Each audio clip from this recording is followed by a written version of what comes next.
Hi, this is Mr. Urrego. And today we're going to write an interval notation. This inequality. This is way how to write an interval notation starting from an inequality is by graphing. I believe seeing the graph is easier to write the inequality. I'm sorry, the interval notation. So let me just graph the information that I have right now. They're saying that x is less than or equal to 4. So I'm going to put a 4 here. All right. And then I'm going to graph that part. X is less than or equal to 4. Less than or equal to. You see that I put an open circle here. When I have an equal underneath, then I'm going to fill that circle. When I have an equal underneath, I'm going to fill it out. Now, x is less than 4. Less, any value that is less than 4. 3, 2, 1, 0. So my inequality, the graph is to the left. And I have the first graph. Now they're saying, or x is greater than 6. So let me go and find 6. 6 should be somewhere around here. Okay, and let me check if this circle is empty or filled. In this case, there's no equal underneath the inequality symbol, therefore it's empty. It's an open circle. It's like that. Okay? Now, when it has an equal sign, it's solid or filled. When it's no equal sign, it's open or empty. Now, x is greater than 6. Values that are greater than 6, to the right or to the left.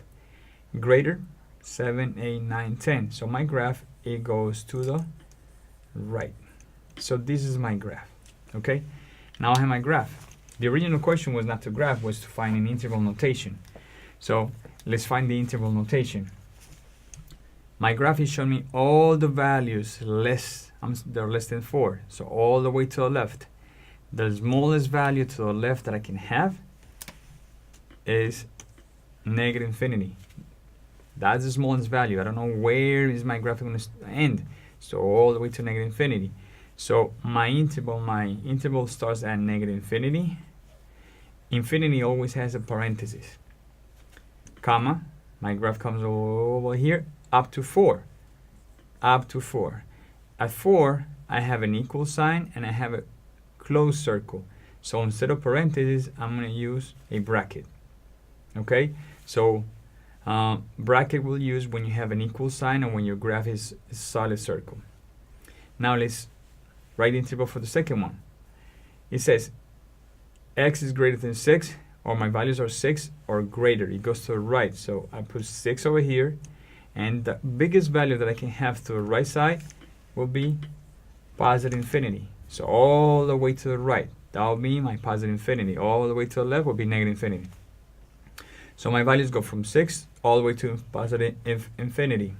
Infinity, I always use a parenthesis. Now let's decide if I'm going to use a parenthesis or a bracket for 6. Because there's no equal sign, then the 6 is not included. Therefore, I put a parenthesis. When it has an equal sign, the 4 is included, that's why it's solid, and it has a bracket because the 4 is part of the answer. 6, not included, it doesn't have an equal sign, it's not part of your answer. Now I have two intervals here.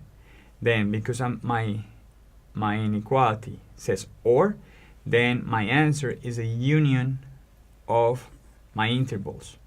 Okay? Or I use union. If this was and, then it will be intersection of the two intervals. Alright? So that's it.